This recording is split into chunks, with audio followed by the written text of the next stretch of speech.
তারা 3 মাস 6 মাস যত দ্রুত সম্ভব চাপাই পড়তে হবে নির্বাচন নিয়ে। কিন্তু হঠাৎ করে বিপিনুর এত ভালো শান্ত ছেলে হইয়া ডক্টর ইউনূস সাহেবের সরকারকে এত লম্বা সময় দিতে চাচ্ছে। আমি কয়েকদিন একটা ভিডিও বানিয়েছিলাম যে শেখ হাসিনার জীবন কাটতেছে ফেরারি আসামির মতো। অনেকে হয়তো বিশ্বাস করেননি, কিন্তু আসলে তাই সত্য। এবং এই শেখ হাসিনা এখন ভারতে গৃহবন্দী অবস্থায় আছে। আসসালামু আলাইকুম সম্মানিত দর্শক শ্রোতা, আজকের এই ভিডিওটি অত্যন্ত গুরুত্বপূর্ণ। আপনারা জানলে বা শুনলে রীতিমতো অবাক হয়ে যাবেন। দর্শক শ্রোতা, ভিপি নুরুল হক নূর চাঞ্চল্যকর তথ্য ফাঁস করে দিয়েছেন এবং ভিপি নুরুল হক নূর মহা বিপদে পড়েছেন। দর্শক শ্রোতা, অপরদিকে শেখ হাসিনার একটি গোপন রহস্য জানা গেছে। শেখ হাসিনা ভারতে তিনি গৃহবন্দী রয়েছেন, জেলখানায় আটকা পড়ে রয়েছেন। দর্শক শ্রোতা, আজকের এই ভিডিওটি অনেক গুরুত্বপূর্ণ একটি ভিডিও। আপনারা ভিডিওর ইনফরমেশন জানলে রীতিমতো অবাক হয়ে যাবেন। তো আপনাদের অনুরোধ করতেছি ভিডিওটি সম্পূর্ণ দেখার জন্য। বেশি দেরি না করে আমরা ভিডিও ক্লিপে চলে যাচ্ছি। আপনারা মনোযোগ সহকারে ভিডিও ক্লিপগুলো দেখতে থাকুন। ভিপি নূর বাংলাদেশের আওয়ামী লীগের ক্ষমতাসীন সময়ে যিনি তার এই মুখকে বা এই জবানকে এতটা শক্তভাবে ব্যবহার করতে পেরেছিলেন আওয়ামী লীগ সরকারের বিরুদ্ধে, যে আমাদের কাছে মাঝে মাঝে সন্দেহ হইতো, বিশেষ করে আমার কাছেও, যে ভিপি নূর কি আওয়ামী লীগের প্ল্যান বি বা টিম বি এর কোনো অংশ কিনা। কারণ তিনি একমাত্র ব্যক্তি যিনি পুলিশ নিয়ে, শেখ হাসিনাকে নিয়ে বা প্রশাসন নিয়ে ঢালাওভাবে এতটা কথা বলতেন, যেটা তার বিরুদ্ধে যে অ্যাকশনের ইস্যুটা আইনশৃঙ্খলা বাহিনী বা পলিটিক্যালি, ওইটা আসলে ওই রকম আমরা কখনো দেখি নাই। এরপরে যখন ডক্টর ইউনূসের সরকার আসলো, তখনও তিনাদের যেই গণ অধিকার পরিষদ, সেই পরিষদ আবারও ঠিক একই ভাষায়, হালকা পাতলা কাছাকাছি লেভেলে ভাষায় বজ্র কঠিন হুঙ্কার দিল যে খুবই দ্রুততম সময়ের মধ্যে নির্বাচন দিতে হবে। ওই যে বিকাশ তারেক, তারপর আছে বিপিনুর সহ ওনাদের আরও যে কয়েকটা টিম মেম্বার আছে।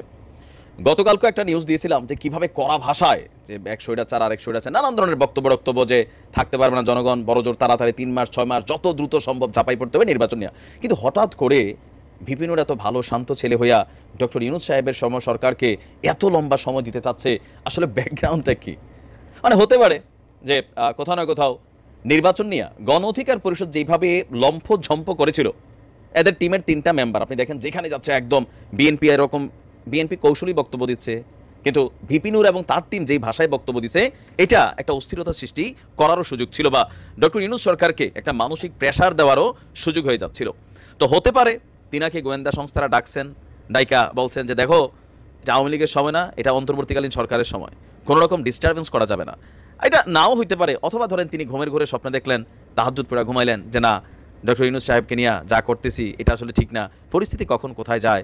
আবার হতে পারে তিনি হয়তো কারোর কাছ থেকে ভালো পরামর্শ পেয়েছেন, হ্যাঁ এরকম। তো সুন্দর ডিসিশন নিয়েছে। এইবারের ডিসিশনটার জন্য আমি ভিপি নূরকে অ্যাপ্রিসিয়েট করি, কারণ আপনারা বাংলাদেশের জন্য করেন নাই তা না, করছেন, কিন্তু ওই করার বিপরীতে যেই পাওয়াটা, এটা খুব বেশি দ্রুত পাইতে চাইছেন।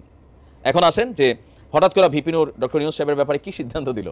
রাষ্ট্রীয় সংস্কারের জন্য আসলে সময়টা কতটুকু প্রয়োজন সেটা এখনো খোলাসা বলে নাই। সম্পাদকরা বলছিল 2 থেকে 3 বছর, ছাত্ররা বলছে 3 থেকে 6 বছর, বাট ভিপি নূর আবার এসে দিল যে 2 বছর দরকার সময়টা। দেখছেন এক লাফে 3 মাস থেকে 2 বছর গেল গা। রহস্যটা কি? জুমার দিনে তো যায় নাই গতকালকে যে না, আচ্ছা যাই হোক। তো তিনি আপনার বলছেন যে ডক্টর ইউনূস সাহেবের সরকারকে 2 বছর অন্তত সময় দেওয়া উচিত। পচুয়াখালী প্রেস ক্লাবে সাংবাদিকদের সাথে সম্মেলনকালে তিনি এই তথ্য দিয়ে বলছেন, বিভিন্ন অফিস আদালত সহ নির্বাচন কমিশনকে ঢেলে সাজানোর জন্য অন্তর্বর্তীকালীন সরকারকে সময় দিতে হবে। আমরা ঠিক এটাই বলছি ভাই, তো তাড়াহুড়োর দরকার নাই তো। আমরা এটাই বলছি যে 2 বছর না, প্রয়োজনে 3 বছর দেন, 5 বছর দেন, বাট বাংলাদেশ একটা নতুন দেশ তৈরি হইতে হবে, যেখানে ক্ষমতার পটবদল হবে, কিন্তু কারোর অফিস ভাঙচুর হবে না, কারোর নামে গণমিথ্যা মামলা হবে না।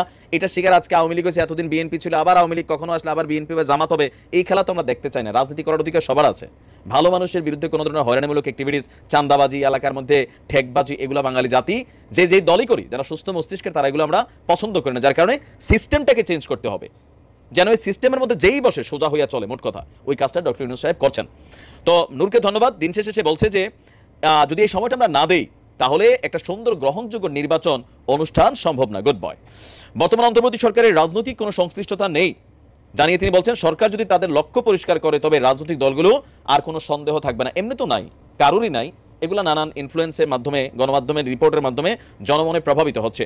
বলছে যে এই সরকার যদি রাষ্ট্র সংস্কার করতে না পারে, তাহলে কোনো রাজনৈতিক সরকার এটা কিন্তু আসলেই ইহো জিন্দেগিতেও আর পারবে না। এটাই বাস্তবতা। তিনি বলছেন যে 21 সদস্য বিশিষ্ট উপদেষ্টা পরিষদ নিয়ে রাষ্ট্রের বর্তমান অবস্থা ভালোভাবে কাজ করা সম্ভব না। তাই এই সরকারের চেহারা জাতীয় সরকারের চেহারা দেওয়া যেতে পারে। ঘুরে ফিরে আবার ওই তালতলায় যাওয়ারই কথা বলছেন। বিভিন্ন রাজনৈতিক দলের সঙ্গে আলাপ করে তাদের মনোনীত প্রার্থীদের অন্তর্ভুক্ত করে জাতীয় সরকারের রূপ দেওয়া যায়। বিষয়টা বুঝতে পারছেন তো? ওই যত কথাই বলুক, একটা গল্প ছিল, সেই গল্পটা ছিল এরকম। এক ছেলে পরীক্ষাতে নদীর রচনা শিখা গেছে। তো পরীক্ষাতে যায় আসছে রচনা গরু। তো সে কি করবে, সে তো গরু পরে নাই, তারপর সে লিখছে আমার একটা গরু ছিল, গরুটা নদীর পারে এই ঘাস খেতে যেত, এরপরে তার নদী নিয়ে বুড়া রচনা হয়ে গেছে, মানে ঘুরে ওই জায়গায়। তো নুরও ঘুরা ফিরা ওই একই জায়গায় যাচ্ছেন, তাকে যেন উপদেষ্টা মণ্ডলী পরিষদে রাখা হয় না। এখনো তুমি ওই কোয়ালিটির হও নাই, ভিপি নূর বয়সে ছোটই হবে আমাদের থেকে, দরকার হলে ডাকতো। তবে খুব বেশি উপদেষ্টা হওয়ার শখ আমি দেখছি গোলাম মাওলা রনির প্রচন্ড, মানে তিনি নানান পরামর্শ দিচ্ছেন, কিন্তু এইসব পরামর্শ কেউ শুনতেছে না, এটা হচ্ছে একটা সমস্যা। তো নূর বলছেন বর্তমানে এক দলের উত্থান দেখা যাচ্ছে, তারা ডিসি অফিস, এসপি অফিস সহ বিভিন্ন কর্মকাণ্ড নিয়ন্ত্রণ করতে চাচ্ছেন, মানে বিএনপির কথা বলার চেষ্টা করছেন। সমাজের প্রয়োজনে, রাষ্ট্রের প্রয়োজনে এদের প্রতিহত করতে সাংবাদিকদের শক্তিশালী ভূমিকা পালন করতে হবে। আওয়ামী লীগের আমলে ভিপি নূরকে যারা সাপোর্ট করেছে সবচেয়ে বেশি হচ্ছে বিএনপি এবং জামায়াত ইসলাম বা আরো যে দলগুলো আছে। গণ অধিকার পরিষদের ওইরকম কোনো কর্মী ছিল না। এখন আসলে ভিপি নূরের অরিজিনাল কর্মী কতজন, একটা নির্বাচনে কতটুকু কি করতে পারে, এটা সময় আসলে বোঝা যাবে। তবে এখানে একজনই শুধু আছে ভিপি নূর, এর বাহিরে যদি কোনো সেটেলমেন্টের মাধ্যমে নির্বাচন না হয়, যে ঠিক আছে ভিপি নূরের গণ অধিকারের ফাঁসটা দেবো বিএনপি বলছে, ওই কৌশলে জিতাই আনতে পারবে। কিন্তু বাংলাদেশের কোনো জায়গা থেকে ভিপি নূর নিজে একজন এমপি হইতে পারবে কিনা, প্রত্যেকটা দল যদি ক্যান্ডিডেট দেয় আমার সন্দেহ আছে, বাকিদের কথা তো বাদে দিলাম। তবে ভিপি নূর নিজের জায়গাটা সবসময় একটু ভালো বোঝেন। যখন ডাকসুর ভিপি হলেন তখনও এই নির্বাচন নিয়ে নানান প্রশ্ন ছিল যে নির্বাচনটা আবার করতে হবে। তো ভিপি নূর ফাইনালি বললো যে না, ভিপি পোস্টার ইয়াটা ঠিক ছিল, বাকিগুলো হয় নাই, এই পোস্টার আর ইলেকশন দরকার নাই, বাকিগুলোর দরকার। আমি কি বানায়া বলতেছি? নূরের কাছে মানুষের এক্সপেকটেশন অনেক আছে, তবে আপনাদের তাড়াহুড়া, নানান অ্যাক্টিভিটিস, এগুলো প্রশ্নবিদ্ধ হয়ে যাচ্ছে। তারপরে ধন্যবাদ যে আপনি ফাইনালি ডক্টর ইউনূসের সরকারকে 2 বছর সময় দেওয়ার জন্য রাজি হয়েছেন। আমি কয়েকদিন আগে একটা ভিডিও বানিয়েছিলাম যে শেখ হাসিনার জীবন কাটতেছে ফেরারি আসামির মতো। অনেকেই হয়তো বিশ্বাস করেননি, কিন্তু আসলে তাই সত্য। এবং এই শেখ হাসিনা এখন ভারতে গৃহবন্দী অবস্থায় আছে। দেখুন, এটা কিন্তু তার প্রাপ্য ছিল। যে শেখ হাসিনা গত 15 বছর ধরে যাকে খুশি তাকে গৃহবন্দী রেখেছে, যাকে খুশি তাকে জেলখানায় বন্দী রেখেছে, গুম করেছে, খুন করেছে, এমনকি টর্চার করেছে, এমনকি সব সময় গোয়েন্দা দিয়ে ফলো করাতো।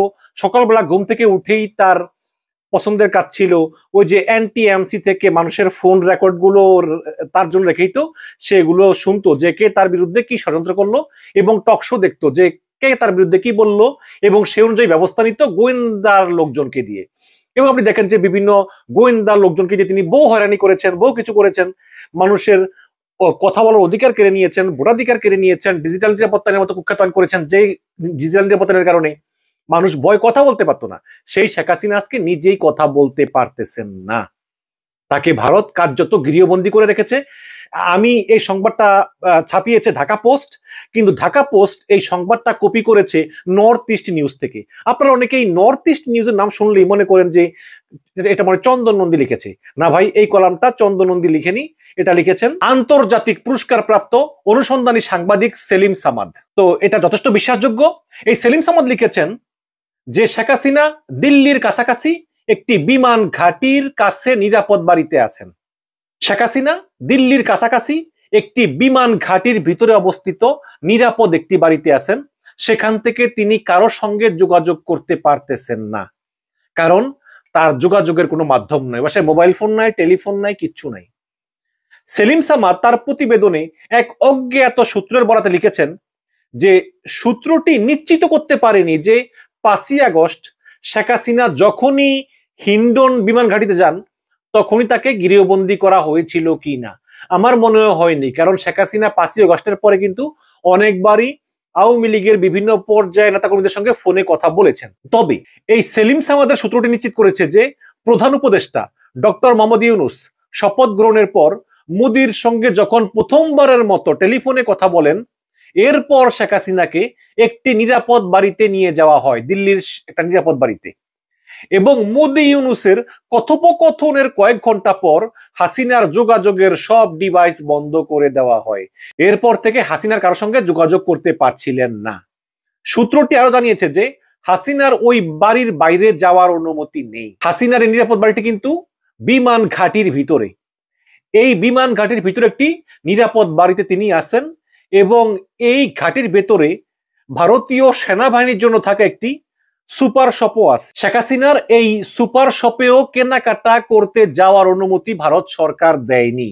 অথচ শেখ হাসিনা যে বাসা থাকেন সেই বাসা থেকে সুপার শপটা দেখা যায়। এই এই মানে কয়েকটা কদম পরেই কিন্তু সুপার শপটা, অথচ সেখানেও শেখ হাসিনাকে কেনাকাটা করতে যাওয়ার জন্য ভারত সরকার তাকে অনুমতি দেয়নি। তার মানে তিনি কার্যত গৃহবন্দী অবস্থায় আছেন এবং তার কাছ থেকে যোগাযোগের সকল ডিভাইস গুলো কেড়ে নেওয়া হয়েছে। সেলিম সামাদ আরো লিখেছেন যে শেখ হাসিনার মেয়ে সাইমা ওয়াজেদ বিশ্ব স্বাস্থ্য সংস্থার আঞ্চলিক পরিচালক হিসাবে দিল্লিতে অবস্থান করছেন, কিন্তু তিনি এখন পর্যন্ত তার মায়ের সঙ্গে দেখা করার সুযোগ পাননি, যদিও শেখ হাসিনা 1 মাস ধরেই দিল্লিতে আছেন।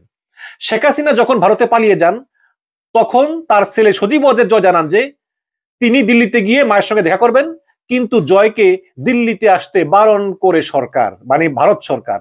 কারণ ভারত সরকার জানান যে তুমি দিল্লিতে আসলেও তোমার মায়ের সঙ্গে তোমার দেখা হবে না। আরো জানা গেছে যে হাসিনার ফোনের সংযোগ বিচ্ছিন্ন করে দেওয়া হয়েছে, ফলে শেখ হাসিনা কারো সঙ্গেই কথা বলতে পারতেছেন না। শেখ হাসিনাকে যে একটা নির্জন বাড়িতে রাখা হয়েছে সে ব্যাপারে তার ছেলে এবং মেয়ের নীরবতা স্পষ্ট, কারণ তার ব্যাপারে কিছুই বলতেছেন না। দিল্লিতে আছেন তার বোন শেখ রেহানাও সেই বাড়িতেই আছেন, যদিও রেহানা ব্রিটিশ নাগরিক, কিন্তু তিনি শেখ হাসিনার সঙ্গে গিয়ে সেখানে আটকে গেছেন। সেলিম সামাদ আরো বলেছেন যে শেখ হাসিনার মেয়ে টিউলিপ সিদ্দিক যুক্তরাজ্যের আইনসভার সদস্য এবং জুনিয়র মন্ত্রীর দায়িত্ব পালন করতেছেন, তবে টিউলিপ যুক্তরাজ্য সরকারকে তার খালা হাসিনা এবং মা রেহানাকে সাহায্য করার জন্য কোনো অনুরোধ এখন পর্যন্ত করেননি বলেই প্রতীয়মান হচ্ছে। তবে টিউলিপ নয়াদিল্লির ব্রিটিশ হাইকমিশন থেকে কোনো সহায়তা চেয়েছেন কিনা সেই বিষয়টি এখনো স্পষ্ট নয়। অনুসন্ধানী সাংবাদিক সেলিম সামাদ আরো বলেছেন যে প্রধান উপদেষ্টা ডক্টর ইউনূস শেখ হাসিনাকে ফেরত চাওয়ার ব্যাপারে ইঙ্গিত দিয়েছেন, আর যদি বাংলাদেশ শেখ হাসিনাকে ফেরত চায় তাহলে এটি হবে ভারতীয় প্রধানমন্ত্রীর জন্য একটা বড় ধাক্কা। তখন তিনি শ্যাম রাখি না কুড রাখি এই চিন্তায় নরেন্দ্র মোদীর বিশাল বিপদে পড়বেন। এবং সেলিম সামাদ আরো লিখেছেন যে যদি বাংলাদেশের অনুরোধের পরও ভারত শেখ হাসিনাকে ফেরত না দেয় তাহলে তাদের যে ভাবমূর্তি ক্ষুণ্ণ হবে সেটি তারা কিভাবে কাটিয়ে উঠবে এবং বাংলাদেশের সঙ্গে সম্পর্ক কিভাবে তারা পুনঃস্থাপন করবে সেটি কিন্তু এখনই বলা যাচ্ছে না। তো দর্শক, এই হচ্ছে অবস্থা। দেখেন, মানে এতদিন গত 15 বছর ধরে যা করেছেন মানুষের উপরে সেটি এখন কিন্তু নিজের কাছেই ফিরে আসতেছে।